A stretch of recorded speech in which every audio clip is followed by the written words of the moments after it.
Hello, my Rover friends. Welcome to Rover Part of the Day. I'm Justin. I'm Jose. We're going to take a look at The ProFlow LR097165G. make them read it again. LR097165G. He's right on target. Do you know what this is?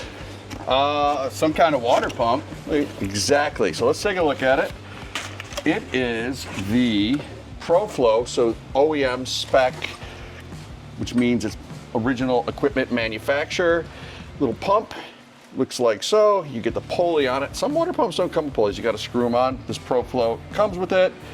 This is super important. If you're actually watching this video and you're doing the job, ours comes with gaskets and hardware. First thing you do, Throw it out. throw it out. Just throw it in Just the throw it trash. out. Say you didn't get it. But no, for real, the plastic piece on your original water pump, it slides into here and it cracks. And then what happens is your water pump's bad. You put the new one on, take out the plastic piece, put it back in, and then it leaks.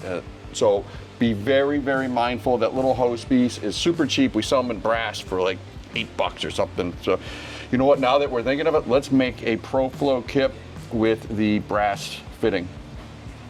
Well, there you go. There we go. That went sideways. Yeah. But anyways, that's a quick look at the ProFlow. Highly recommend it. We use these on all the cars that we do in the shop. All right, guys, be sure to follow.